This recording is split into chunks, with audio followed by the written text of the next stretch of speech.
What's my opinion of college students using AI to cheat? Personally, I support it, says Roto the King, or Roto the King. Roto, what's the point of college? That's the question we need to establish there before we talk about whether cheating there is actually relevant or good or bad.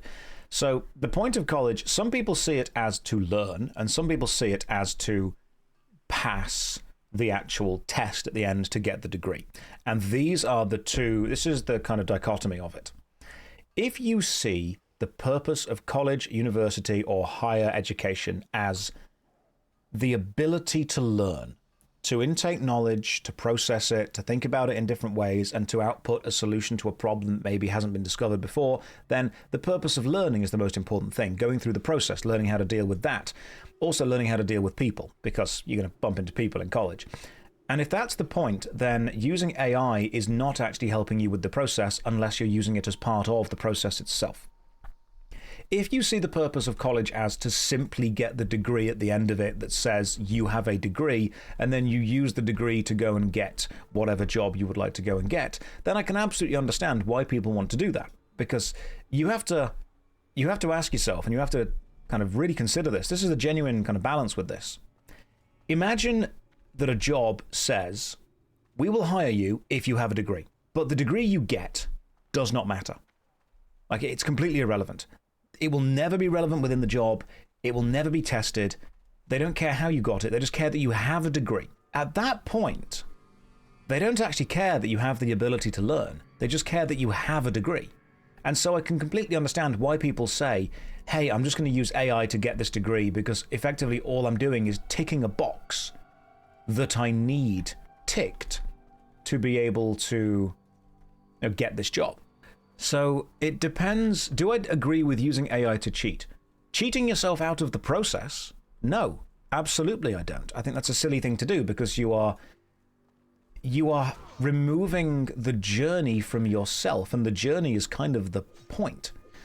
But if you only need a piece of paper or a little tick in a tick box to allow you to do something in life that previously you wouldn't be able to do, I can fully understand why people would want to do it. It's one of those very strange situations where if the company don't care about you using your degree, or if your future doesn't care about the process, then I can understand why you wouldn't. If you are growing up in a world that demands you have a degree, but will never actually ask you to use the abilities or the experience from it, then the world doesn't care that you have the processing power to do it. The world just cares that you have the degree.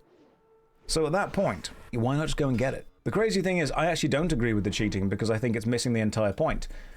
But the problem is, if the world is missing the entire point, then what's the point in continuing to fight for what you think the point is? I don't want to become one of those boomers that just start saying, oh, well, back in my day, we had to do it this way and this way and this way. No, we have to actually look at how the world is right now.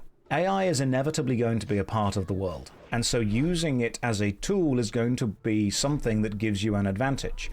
But using it as a tool when you are removing the ability to work without that tool, that's going to be at a disadvantage. You have to work out what you want to use it for. Because people will say, oh, AI is just... It's not just the same as Wikipedia. It's not just the same as having access to textbooks. It's not just the same as something else. It is something that effectively attempts to... Its very purpose is to remove the need to process information into the meaningful bits. That's what it's doing for you. And you know what? That can be a great time saver. And that can be, to a degree, remarkably useful. But if you come to rely entirely on the tool, and you can't perform anything without the tool, then the most important thing is the tool, not you. Which means that if one of them needs to be replaced, they're going to replace you, not the tool. Think about it like that. If you are simply a user of the tool, instead of useful inherently to yourself, then as the future progresses, the only thing that will matter is people that are able to use that tool better. Right up until that tool fails. Then suddenly people are going to want people that can do it without it. Back when I was working retail, I don't know if any of you guys ever had to do this, but when I was doing retail work for Toys R Us, most people paid by card. The vast amount of people paid by card. But occasionally, there would be a power cut. And because of where we were positioned within the shopping center, a power cut did not mean evacuation. A power cut just meant get the torches out, keep working. And we did. So I have helped people find Star Wars figures by torchlight, and then got to the till to rung them up, and they were like, can I pay by card? And the only way that they could pay by card when there was a power cut was we had to get out these old, what we called chunk machines, which were these massive, huge slabs of metal with a moving bar across them. And the reason they were called chunk was because that's the noise that they made as you rolled the thing across. And you would put someone's card in the center on top of kind of pressure paper, and you would slide it across, which made an imprint of the card, and then you would write down how much the card was being charged for, and then you would give them back. It was a carbon copy of the card. But I was the only person that knew how to use that machine, because I just literally sat there and read the book the first day I got hired. I'm like, one day there is going to be a power cut.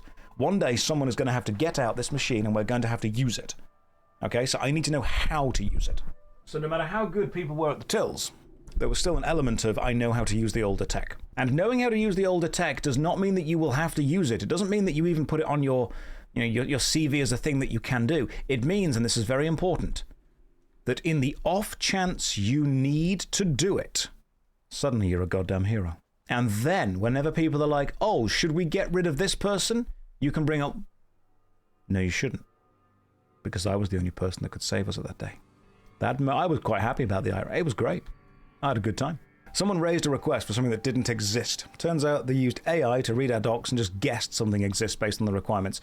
Yeah, no, it's very, very strange. Artificial intelligence is great at collating a load of data together and giving you an answer that sounds right.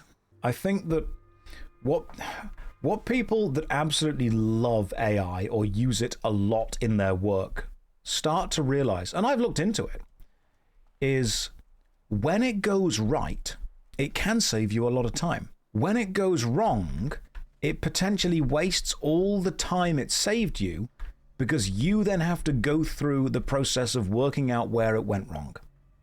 You have to troubleshoot the thing that was meant to save you time. And that ends up costing you often more time than the total amount of time that has at some point been saved. It's a tad difficult with that. Or you can just discard it and ask it to go again. One thing that I have noticed, and if you use AI more than most people do, correct me if you think I'm wrong on this, AI is designed, especially the chatbots and the large language models, it's designed to give you an answer that it thinks you want, not necessarily an answer that is useful or correct.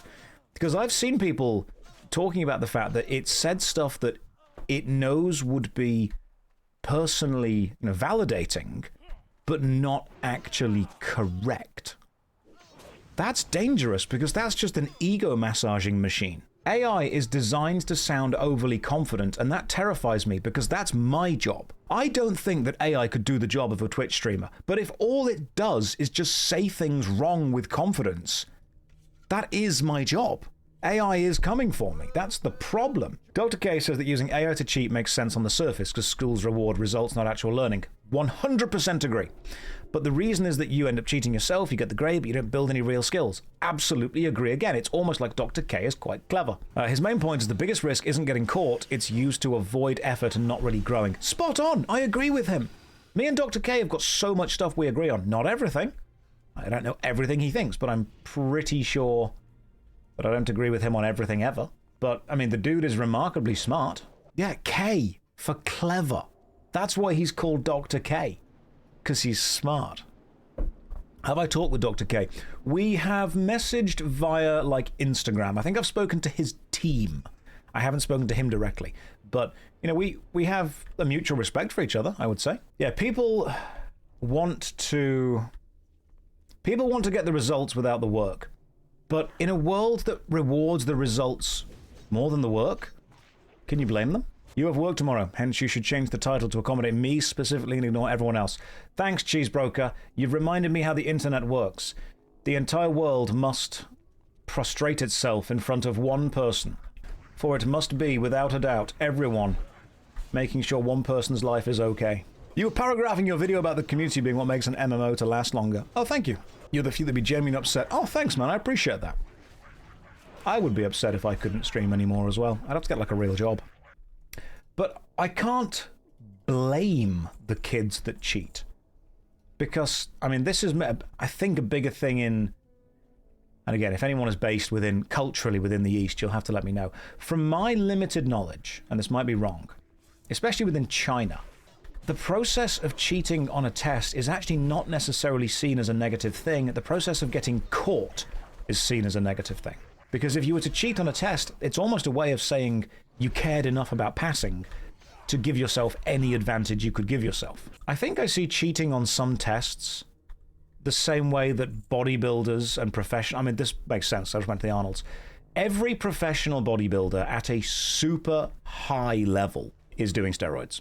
Obviously, that's not a legal accusation, but I think it's something that we can definitely look at and say, yeah, that's probably happening. I know it's shocking to some of you, and I'm talking like Mr. Olympia levels.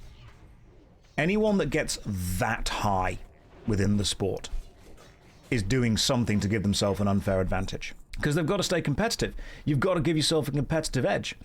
And suddenly, this is where things shift. When lots of people within a kind of competitive environment are doing something, the nature of the competition changes. It's no longer don't do the thing. It's now don't get caught doing the thing. And that's what I have to explain to people. So when people say, is using AI to cheat on tests bad?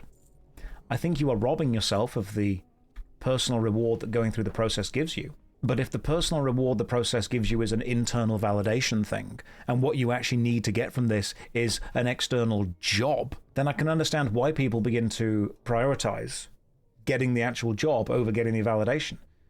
It's one thing to sit there and think, oh yeah, I feel good. I have a warm, fuzzy feeling inside me because I have the knowledge to take on problems, when you don't get that job and somebody else who did cheat gets it over you. That sucks. Do you want the warm, fuzzy feeling that you did the right thing, even when that doesn't necessarily help? Or do you want the benefit that actually passing gives you?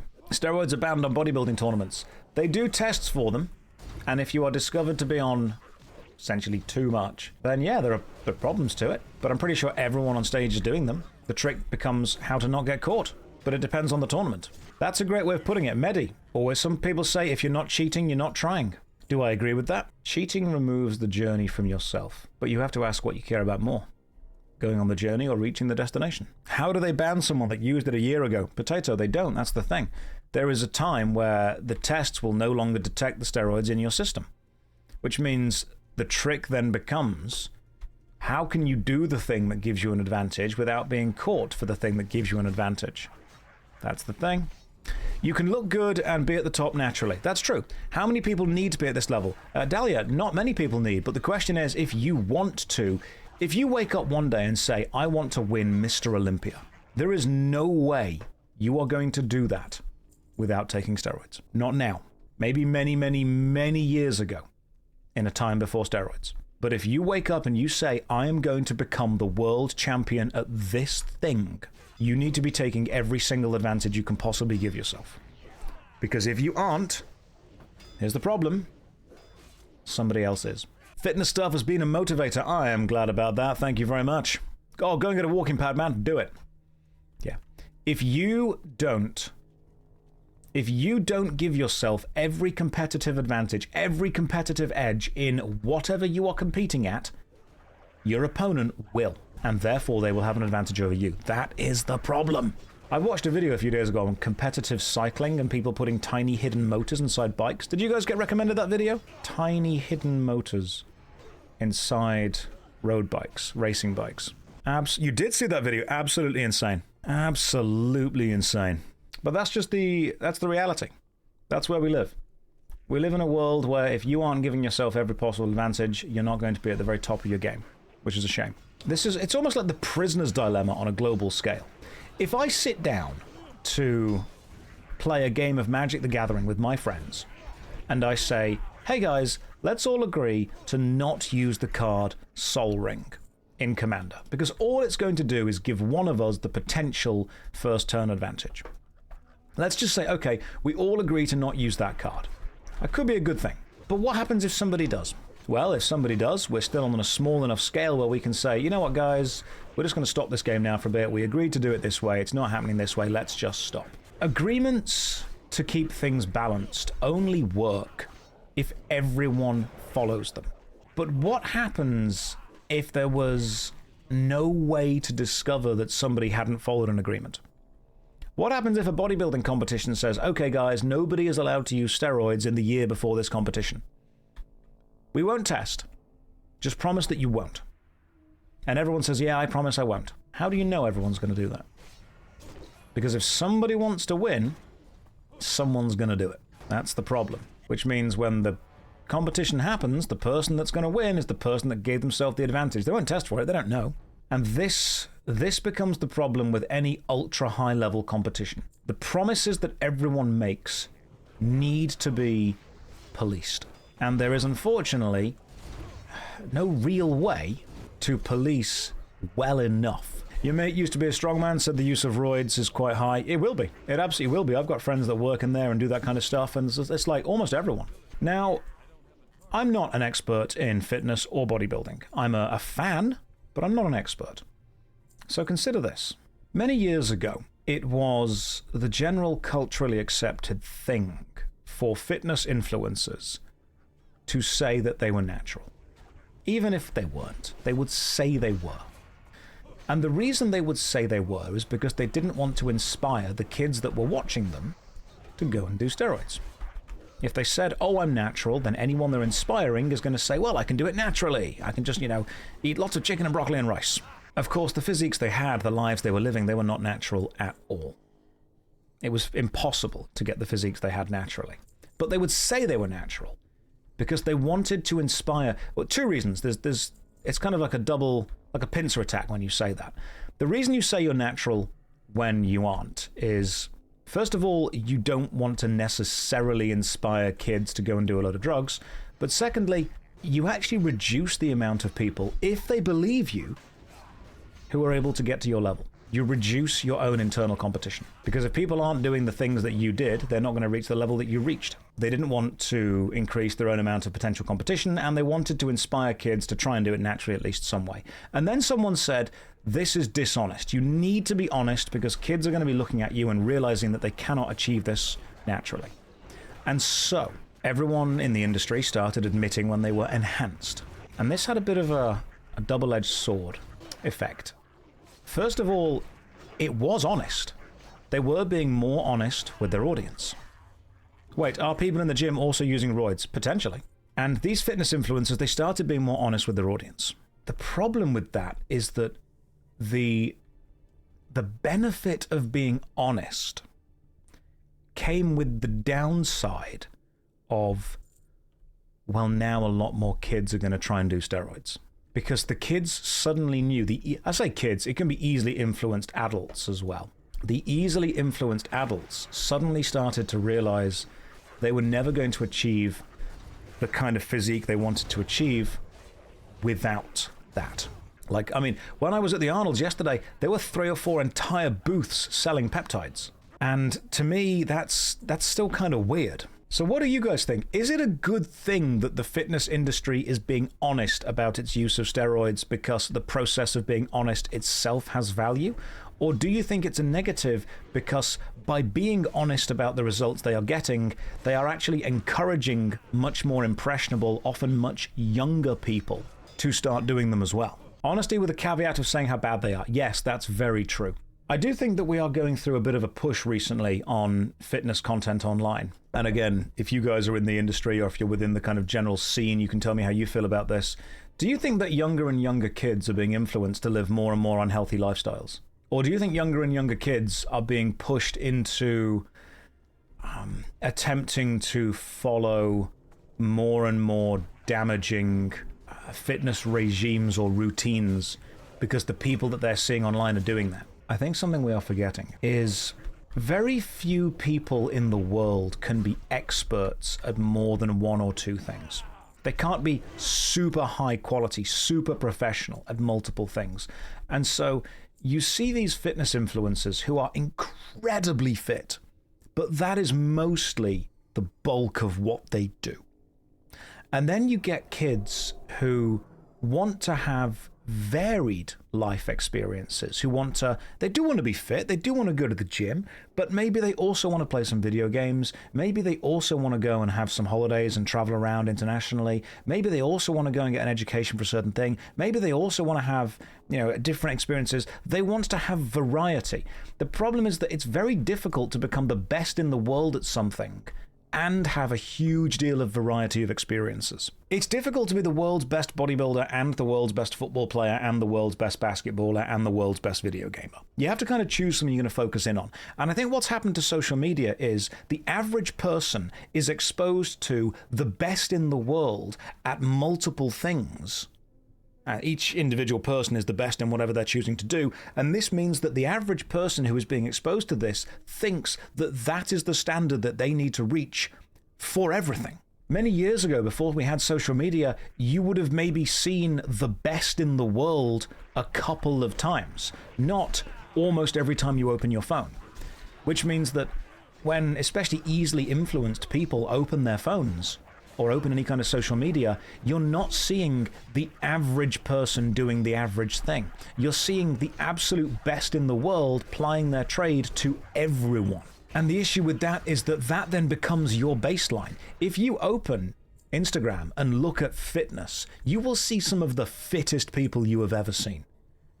And because you're seeing so many of these people, you start to think that that is the baseline. You start to think that that is the norm. And if you aren't that, you are abnormal, without realizing that what you are looking at itself is abnormal. There is also, that's a great way of putting it, Tef. There is this idea that only the elite is worth anything. There is this notion, and I think that's why so many people want to play games on hard mode. I think that's why so many people want to see themselves as professional gamers. Because we live in a society. My God, we live in a society, bottom text. We live in a society where the elite at anything get far more praise than the casual. Which means if you do anything and you want to be praised for it, internal validation is no longer enough. External validation needs to come from society seeing you being elite at something.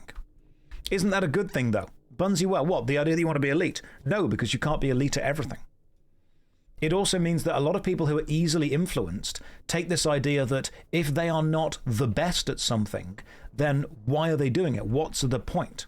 It's aspirational to see the best, absolutely, but I think people in the chat need to kind of understand that it's not a problem to see the best. You just need to understand that you cannot be the best at everything, and that's what, kids are being convinced to do, convinced to be. Some people do use it as an accomplishment. Yeah, that's fine. We're not talking about the average person who is able to take in these, inputs, all of these stimuli, and not be affected by it. We're talking about people that are going to be deeply affected by it.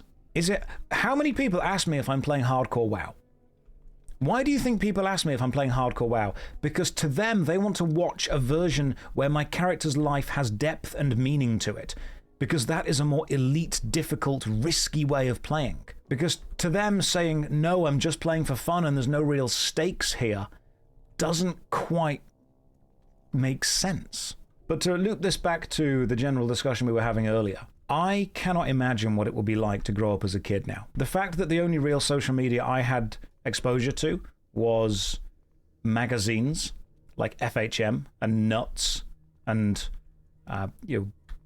Cosmopolitan, stuff like that.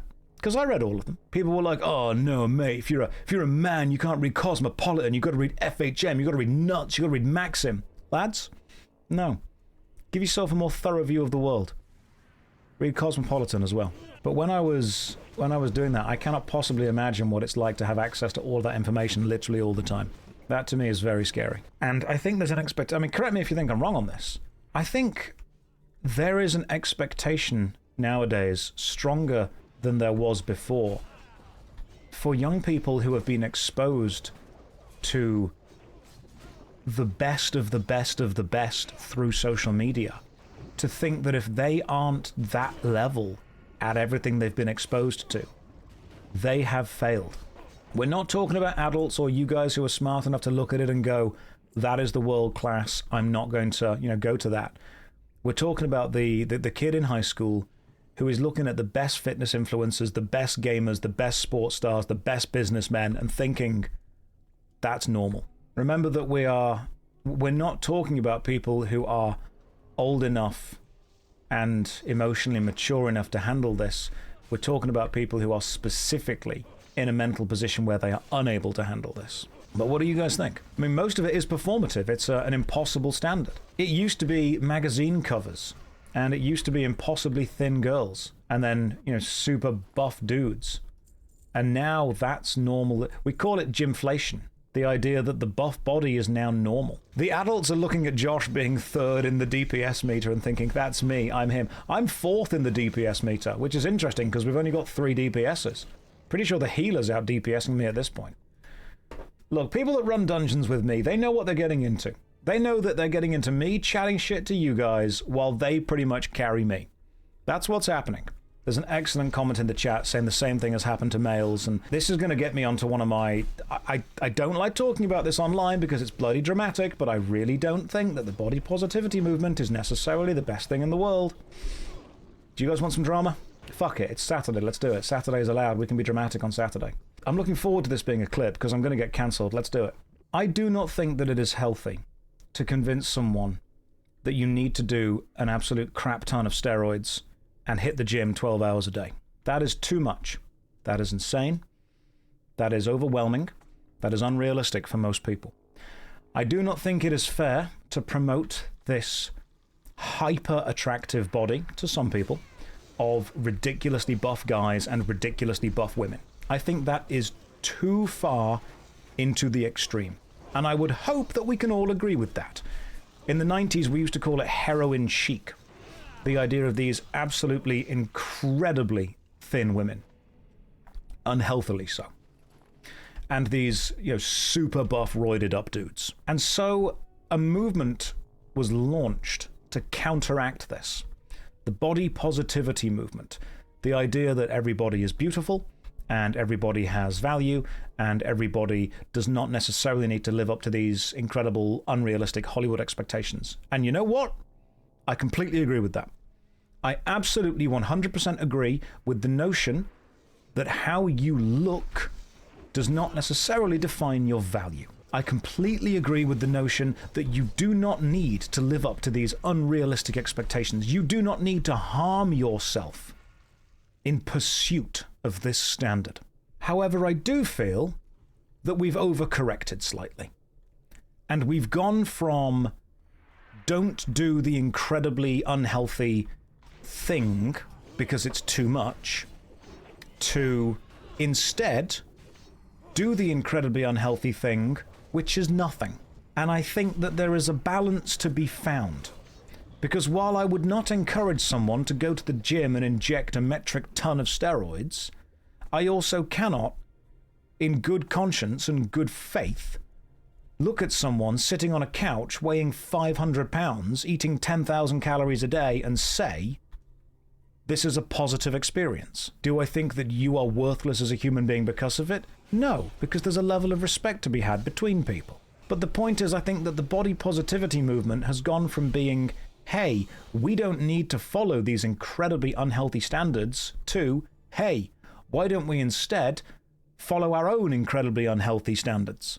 But moderation does not sell. You need to be one side or the other in this war. And that sucks. That absolutely sucks. Because what I have noticed within the body positivity community is it's pretty much been hijacked by people that want to do absolutely nothing. And the body positivity community seems to now be actively fighting against people that want to try and do a kind of exercise. Despite the fact that's a pretty bloody positive thing to do. It seems to have that crabs in a bucket mentality of we don't want to follow Hollywood standards, which I totally agree with.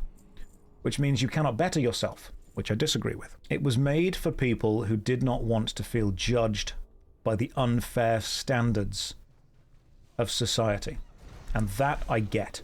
And I think it's been co-opted by people who want to use it as a reason to not hold themselves to any standards at all. And that is my hot take. Attempting to live an unhealthy lifestyle one way or the other is going to be damaging. You are talking about a small part of people, though. Yeah, Bunzi, I absolutely am. I'm not talking about everyone. I think that I actually agree with the message behind body positivity. I agree with the message. I don't agree with what the system in general has been kind of bastardized into. If someone turns around and says, hey, I'm going to support body positivity, my friend just sits on the couch all day for 15 hours a day and eats Twinkies all day, I'm going to say that's not positive. That's remarkably unhealthy. And what you tend to get is whenever you bring that up, people always push back with the most extreme examples. They should say, oh, so should we go to the gym 12 hours a day? No, you shouldn't. You should just try and make small positive changes that are going to have a big impact. Eat less, move more, try and drink water. There we go. Mal, what have you typed L for? Is that an L take of mine? Champion wall. That's a good shield, goddamn. Block rating and strength. That's not mine, though. A shield is not a sword. Not really a hot take. Most people view it that way now. Yeah, absolutely. Absolutely. All of my takes are W for whelming. Wasn't the original intent something along the lines of ending prejudice against overweight people, like doctors blaming weight instead of doing their job? I mean, potentially, Smelly, although weight does have a medical effect. And while I agree that many doctors did do the thing of there is a problem because you are fat, which shouldn't have been done, because there are many times when the answer is there is a problem because there is a problem, it is also important to understand that an overweight patient will simply have more problems. That's not... I'm not saying that people are worthless or worth less respect. I'm pretty sure that's just a medical thing. But again, I don't necessarily live this lifestyle. I simply know from what I've spoken to people who have lived it. Yeah, I believe that people who are overweight are still, of course, valid and worthy of healthcare. I just need those people to potentially understand that the overweight nature of that body may exacerbate certain problems. And one of the ways that we can potentially improve health is moving more and drinking more water. I'm not going to instantly say you're unhealthy because you're larger. I'm going to say that the fact that you live in a larger body does mean that some health issues will be exacerbated. What are my feelings on Ozempic? I don't know enough about the GLP-1 stuff. I've watched a load of videos on it, but I still don't think I understand it perfectly well. They're GLP-1 inhibitors, aren't they? Which means that you don't produce ghrelin, which is the hunger hormone. If it helps with lifestyle changes, then great. If it's something that you can use to improve yourself, then fantastic. But I don't know enough of the science behind it, and I don't think we know where it's going to go in like 5 or 10 years' time. You have to continue using Ozempic. It's not a cheat to get skinny. It inhibits the hunger hormone, and if by doing so you end up in a smaller body and you're able to, mentally push through and eat less because of this, great. It spreads to so many health aspects. Weight truly is the biggest health issue. Yeah, Frats, if that's what you've experienced, then we've got some anecdotal evidence right there. But another very big important thing to me is I don't want people to feel bad one way or the other. It's totally possible to understand your responsibility within a situation without necessarily being made to feel shit for it. Like, I've got friends that are hyper skinny and friends that are hyper overweight. And both of them experience different problems within life, and they know that those problems come from the shape of their body. I think this is my issue with it so far. I think that a lot of these movements have been co-opted to protect people's emotional responses at the cost of being honest with them. Do you guys understand what I mean when I say that? Being dishonest with someone in order to save their feelings is not actually helping them. Now, I'm not saying... I know that someone in the chat is going to be like, oh, so should we just call all fat people fat? No, you're doing the same thing that I talked about earlier. You're jumping to an extreme example. We do not need to actively insult people. That's not going to benefit things. What we also don't need to do is actively coddle people and remove the level of responsibility they have from the experiences that they are having. You can be honest and kind. When people just say, oh, I'm just brutally honest, they care about the brutality more than the honesty. If someone says they're brutally honest, ask them why they can't be kindly honest. I don't want people that revel in the pain that they cause other people in the name of honesty. That is not how we're going to help anyone. We do not want to find joy within their suffering, but we also don't want to extend their suffering at the cost of their immediate joy. As someone who's on Wegovy, oh, Reverend, welcome. Someone who struggled with weights, disorder of mental health, it feels like a miracle drug, less about physical need, more about rewiring your brain. Is it about the food noise and the cravings? because I'm hungry all the frickin' time, man. Gives me control and lets me eat what I want. That's a great thing. That's fantastic. If that's what you have used for that, that is absolutely beautiful. That's brilliant. And I'm really glad it's been able to help you. I think that we change the way we treat people based on how we see them. That's an important thing. You have no food noise at all. It's all gone. If I've got food downstairs, man, I'm fighting to not go and eat it. One of the reasons I go to the gym is because I know that I eat so much bloody food. Drink more water to help with cravings. I've got water literally right here all the time. But I think that is, we live in a very extreme either way society. Something has to be either all good or all bad. If a friend of mine asks for feedback, I then have a responsibility. I have to make a choice. Do I give them feedback that's going to make them happy, or do I give them feedback that's going to help them? You need to find a way to give negative feedback in a way that you can hopefully have the other person understand that you are there to help them, not there to hurt them. Sorry for the gaps. You want to spread the knowledge? Go for it. I'll try and read it. Accepting advice is voluntary. Accepting help and seeing it for what it is goes in the right direction. I think that we have unfortunately reached a bit of a fever pitch where input and advice needs to be emotionally and personally validating more than it needs to be practically helpful. And sometimes when people ask me for my input on stuff, I have to say to them straight away, I'm clear this up. Do you want me to say nice things? Or do you want me to actually try and critique this? Because you might like the nice things I say and you might like the critique, but I need to know what kind of energy you want back from this. If you're just showing me something as a hobby that you made and you want me to go, oh yeah, that's cool, then great, I can do that. But if you're showing me something that you want to make as a business, then I'm going to critique it in a slightly different way. And I never critique something to destroy it. I'll critique it to test it. No problem at all. Mal just says, L again. Damn. Mal, I'm trying to understand what you mean by the L's. Is it an L take? Are you not happy with what I'm saying? Mal, this isn't the telly. You can talk to me. We can have a direct conversation. You and me can have a conversation right now. What's the L take here, Mal? If you've got input that I don't have, that's great. I want to be able to learn. I want you to be able to teach me. I want to, want to grow from that. But if you're just saying, hey, you said bad things, does L equal love? Do you love me? Oh, thanks, Mal. I'm just trying to understand what's going on. Provide you with a take of all time. Sometimes stuff. That was good. I can't believe you said that. You're whelmed. I like stuff. Why would you say something so controversial yet so brave? Because I'm a Twitch streamer, which means that what I must do is go onto Reddit to check what the commonly accepted opinion is before I say anything, and then just parrot that. And if I ever say something that isn't the commonly accepted opinion of the masses, I must delete the video where I have said the thing that's not accepted to make sure that I maintain my whelming and, what I believe people would say, based opinion. Because based doesn't mean that it is the correct opinion, it means it is the opinion people agree with. That's the important thing right now. So I need to make sure that I understand which way the wind is blowing before I go outside and say anything. It's very important that you do that. And you'll notice that many big YouTubers and many big Twitch streamers do this. They think, right, it doesn't matter what I think or feel. What do you think or feel? And then how do I say things that make me appeal to you? That's what happens. Streamers permanently be on hold. Yeah, they're permanently held at gunpoint with their takes.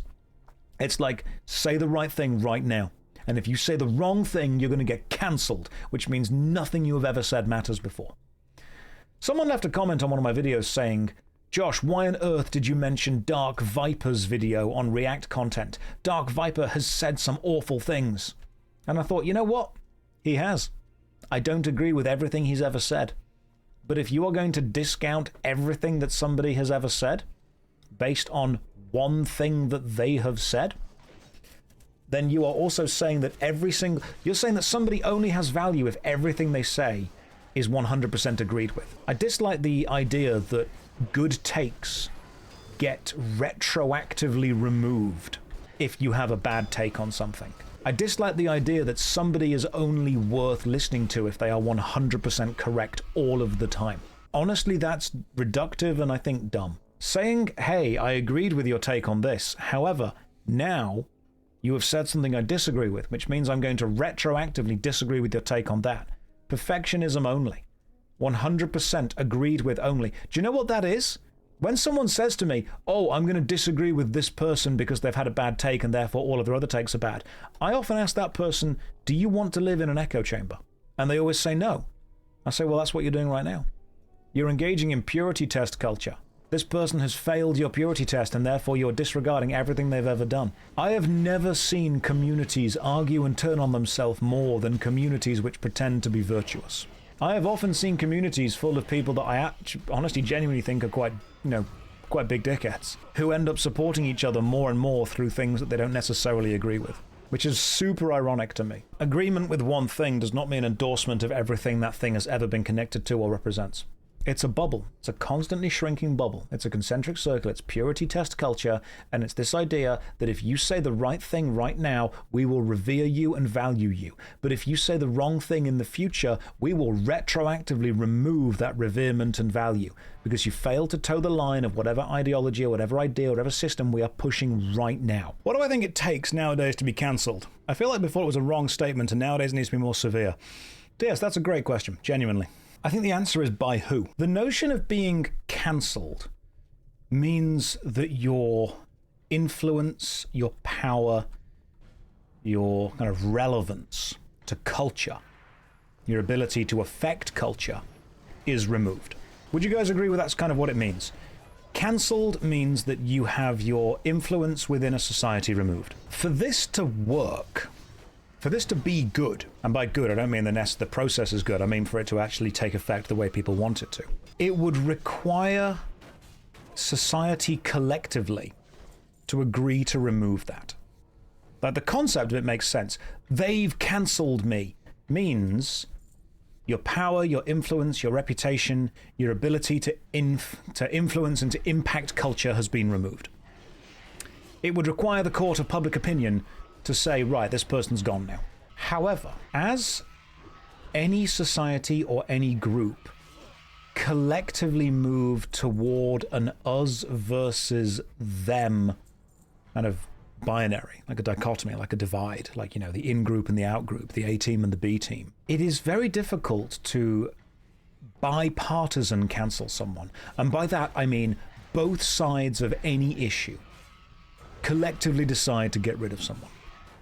Because what I think happens now is when one group of people decide to cancel someone because of something they have said or done, what they have done is they have forced an alliance with the other group. So that's a great way of putting it. Cancelled means that as a society, as a culture, as a collective, whatever the group, whatever the set of people is, they've looked at an individual or a kind of an ideology or a system within it and said, we are going to remove this person from this system. But when you do that, you force them to engage with another system. So is it possible to be cancelled when you have such extreme views constantly in clash with each other? One of the things you've been told, you have to be careful of how you dress because you have to present yourself to your students as an authority figure. And not their equal. Care to share any wisdom as an ex-teacher? The way that your students see you and the way that your students understand they can interact with you will set the vibe and it will set the dynamic. Don't let a student call you by your first name. No matter how cool you want to be, don't do it. You are not there to be their friend, you are there to be their mentor. You can be friendly with them, that's fine. You can treat them with respect, but you do not want to engage with that casual connection. Don't do it. All of the students in your year will one day look back at the school life that they had, and they will not remember who they were friends with. They will remember who impacted their life and how. If you want to be a teacher that has an impact on their life, be the kind of teacher that you wish you would have had. And that does not mean a casual, easygoing friend. It means someone who showed you a level of understanding, a level of respect, and a level of discipline that benefited you in the long run. But yeah, as far as dressing goes, personal boundaries. Impose personal boundaries, impose a level of respect. Someone said, do I believe it's easier to be cancelled nowadays than before? To basically make that simpler, no. I don't believe it's easier to be cancelled now than it was before, because being cancelled requires one group of people to decide that you no longer have a voice. And as soon as that group of people decide that, the opposing group of people, and there will always be an opposing group of people to any stance, will see you and think, wow, that person is hated by our enemies, therefore they must be our friend. In order to be fully cancelled by society as a whole, you must do something so heinous that every side of every issue, of every ideology, collectively decide that you are wrong. Wrong take. All it takes is to have two well-balanced ideas that piss off both sides differently. Quentin, do you think so? That would be the centrist idea.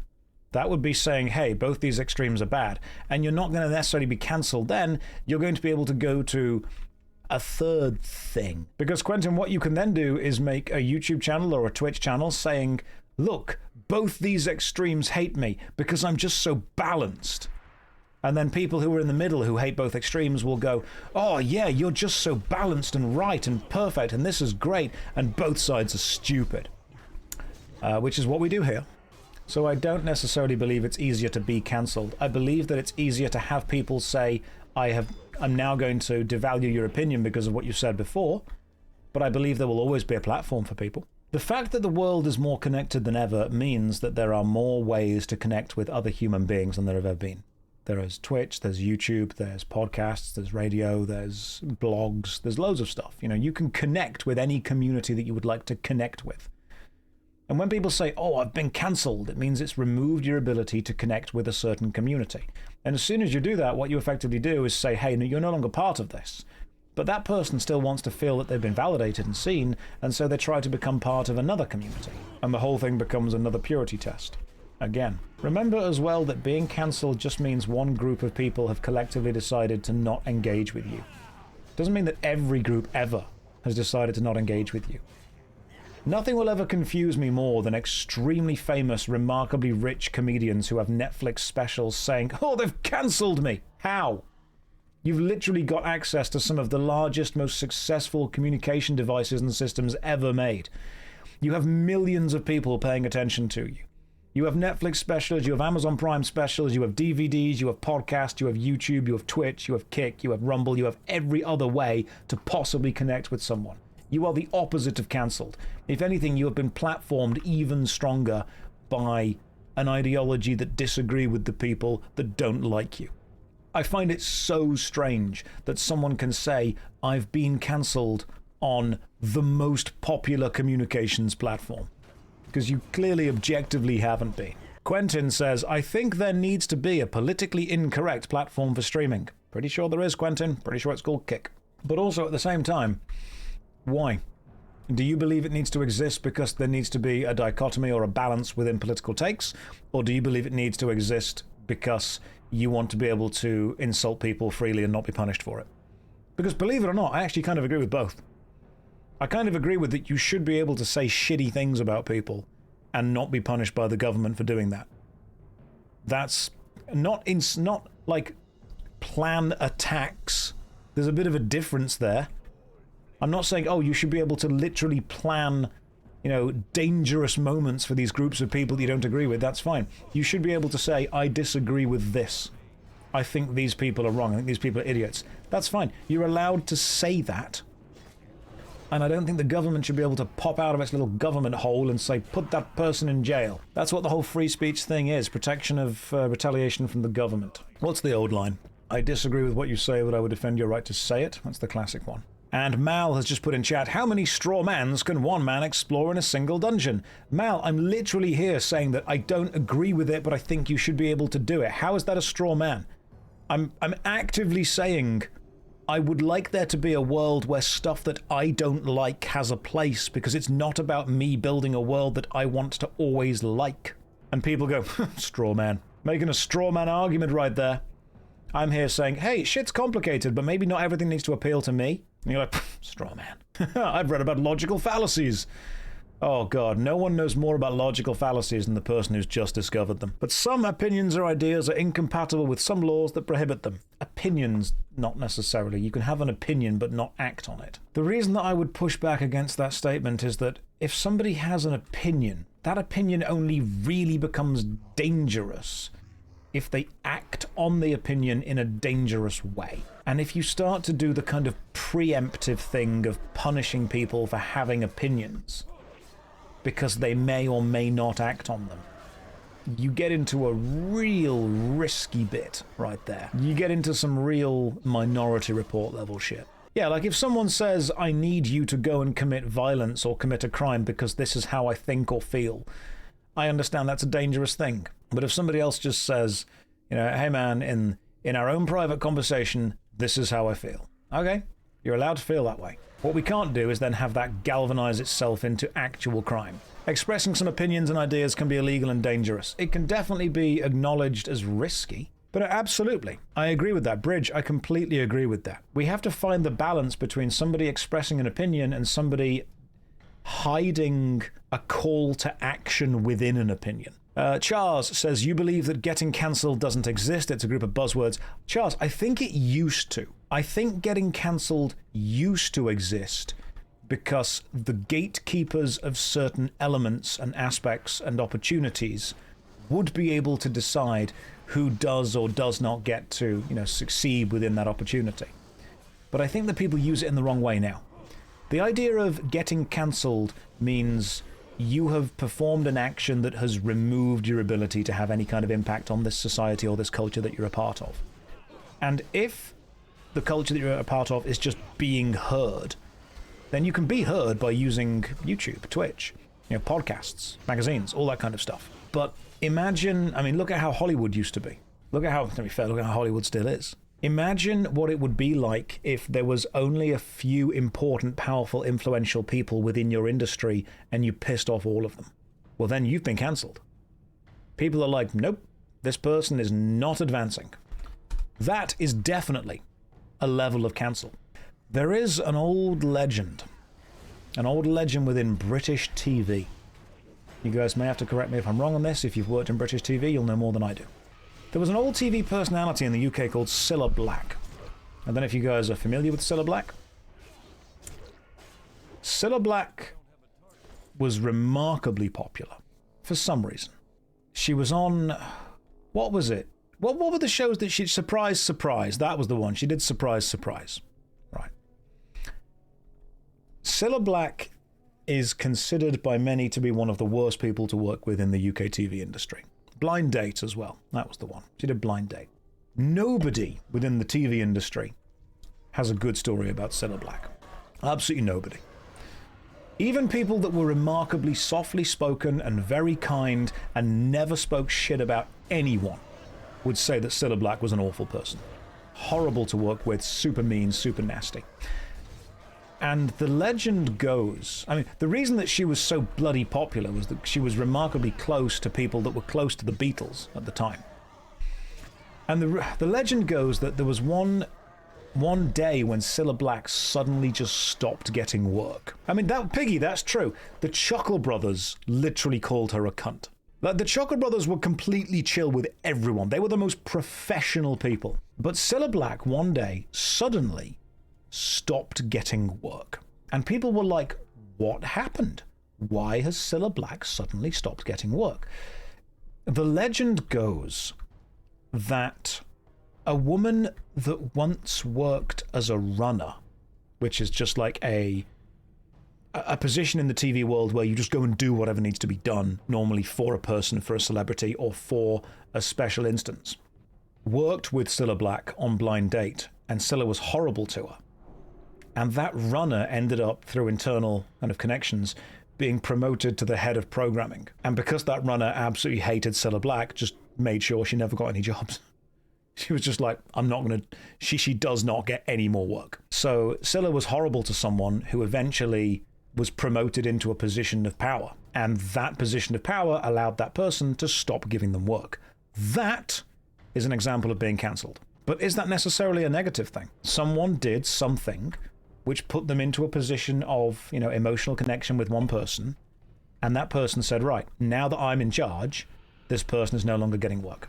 You cannot deny that's being cancelled. There's an old saying, I used to have this pinned on the side of my PC when my PC was sideways. There's an old saying, be careful who you meet on the way up, because you'll meet the same people on the way down. And that to me was very true. If you are a dickhead to people as you go up in your career, I guarantee you will meet the same people on the way down in your career. That is consequences for your actions. It truly is consequences for your actions. So, to go back to the old idea of being cancelled, I believe that it used to be possible to be cancelled because there used to be the gatekeepers. And I believe on some level there still is. I mean, can you guys think of an industry that still has gatekeepers? As in, if these people don't like you, you don't get in. There's a famous story of Harvey Weinstein preventing an actress getting a role in Lord of the Rings. Which, there was an actress that effectively refused to sleep with Harvey Weinstein, and she auditioned for Lord of the Rings, and Peter Jackson really wanted her in Lord of the Rings, and Harvey effectively called up and said, no, you don't put her in. Even though it was a good one, it was a good actress. They went, no, you don't get that. Television and films, very much. Very, very much. You've never heard of this. Double check. Peter Jackson he got a phone call from Harvey, and Harvey basically said, you do not put that person in the film. Casting directors and producers have a huge amount of power within any kind of artistic medium. I think, unfortunately, anything that has any levels of human involved will potentially run the risk of someone that has a level of power saying or doing something. I'm sure you guys have... Who was the person? Hang on, I can work it out. I'll find it. It was an actress. It was an actress who wanted to have... She was doing pretty well in her career, and then it just kind of stopped. Mal, Josh, please don't misunderstand me. I'm your biggest fan. Don't be. Don't be my biggest fan, because then you start to look at everything I say as an L or a W, which is remarkably reductive. I will find out the exact actress at some point. But there are many industries now where being cancelled doesn't mean the public... That's a difference. That, I think, is an important thing we need to have a look into.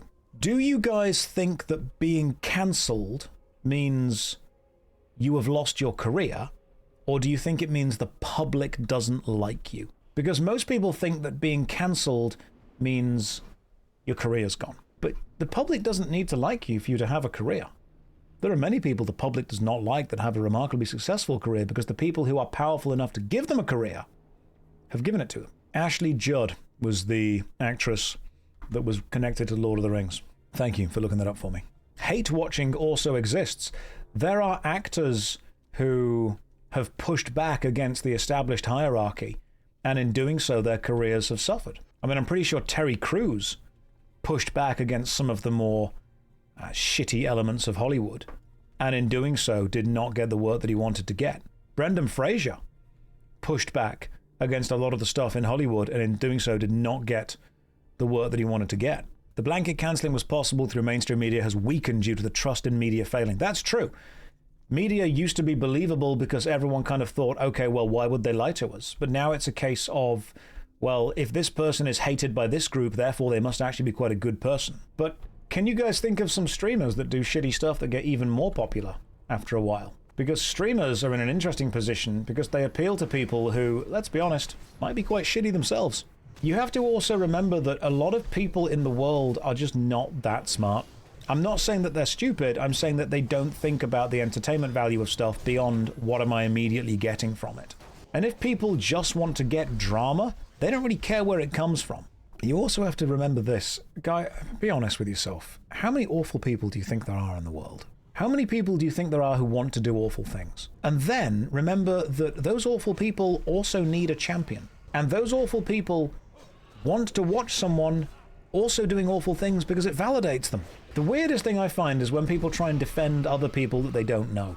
Like, I don't know these people. Like, if you like someone and you find them entertaining, you don't need to defend them from any kind of attack.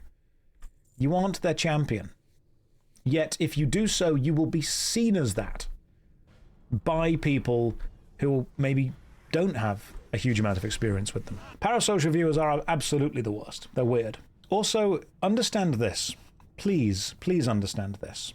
If someone says something bad about an entertainer or a celebrity or a person that you like, and you jump in to defend them, you will then be seen by others as the champion of that person. You are defending them, and therefore, you represent everything about them. You embody everything they stand for. You agree with everything they agree with. That's a dangerous position to be in, because then all of the negative stuff that person has ever done, that gets thrown at you. Champion's too nice of a word. I'm not saying champion is in a positive thing. I'm saying champion is in you become the target, the personification of everything that person then is or means or thinks about. You become that. And if you're not willing to be that, then you don't need to jump in to defend someone. The figurehead. That's a great way of putting it. And this is where arguments come from, because what then happens is everyone that ever disagrees with that person that you are defending, they then see you as someone that is also worth disagreeing with. And you have to consider yourself, is that worth doing on the internet? Is that worth doing on the internet? Really? Yeah, I mean, the best case scenario is the person simply says sorry.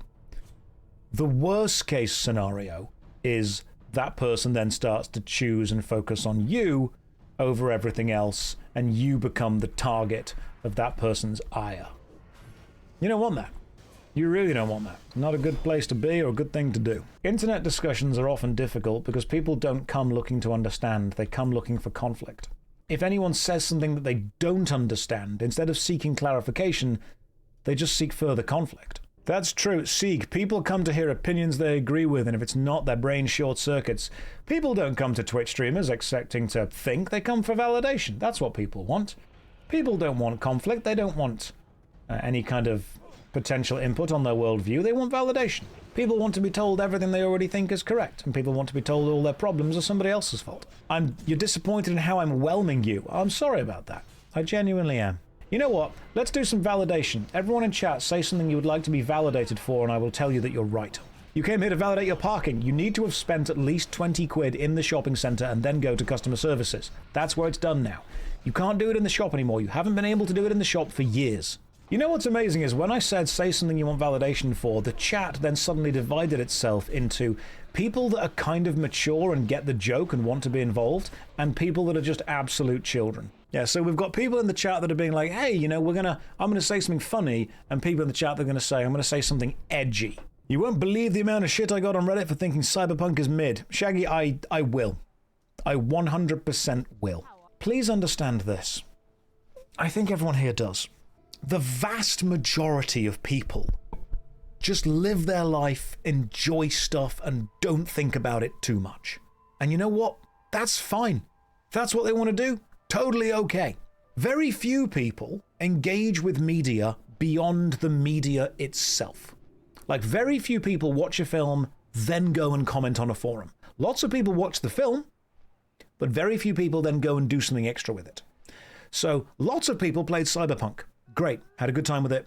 Generally enjoyed it.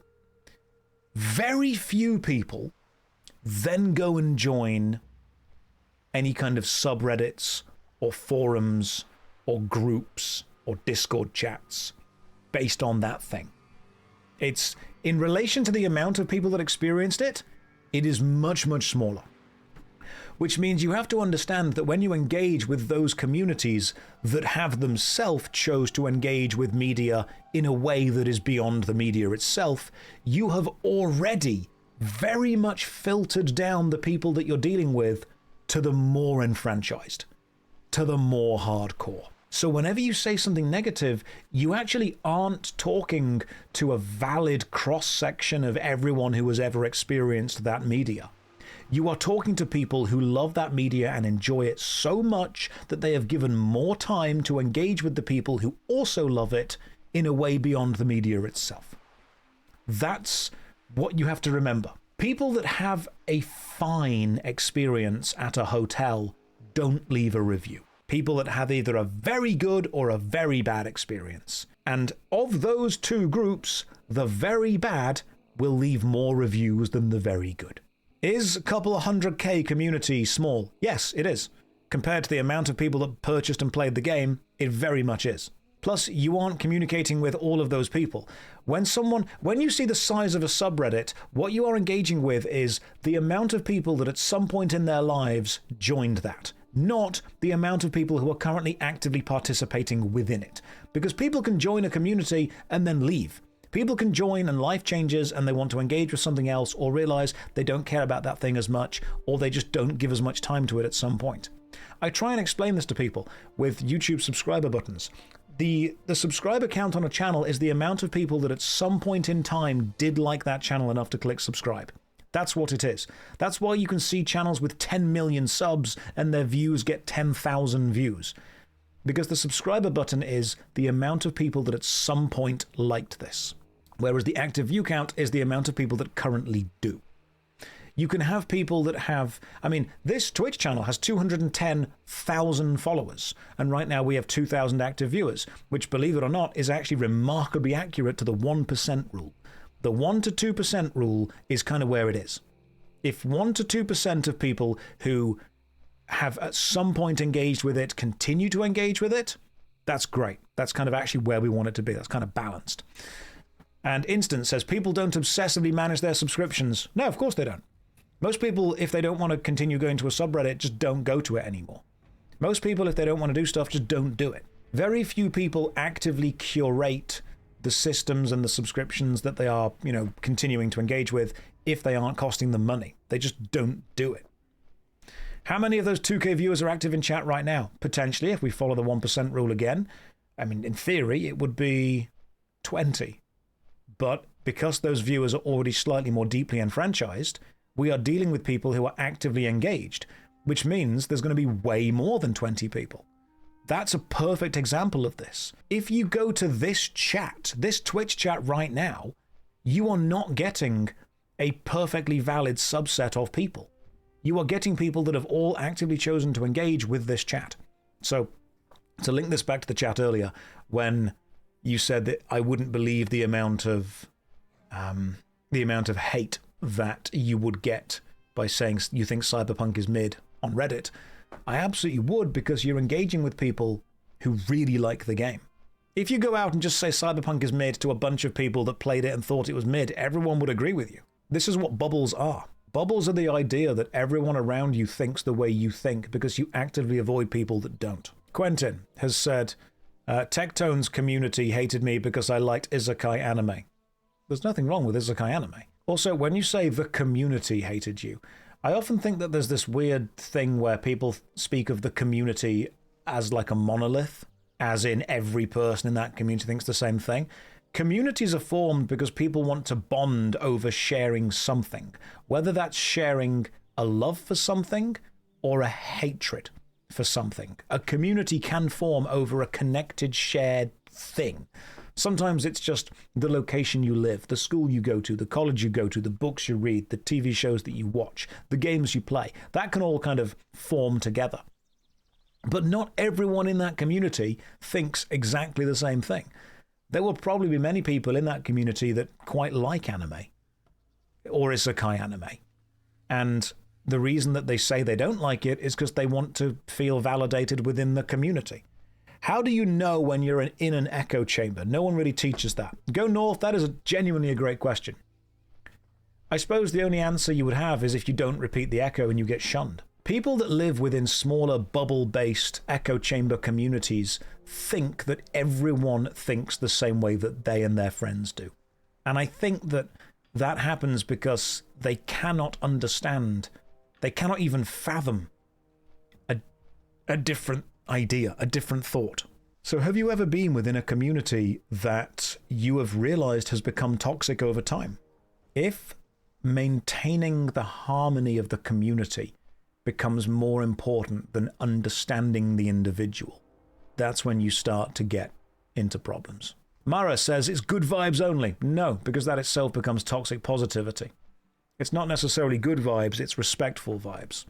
You can respectfully disagree with someone. You can respectfully put out a bad vibe. Yeah, I'm toxically mid, put it that way.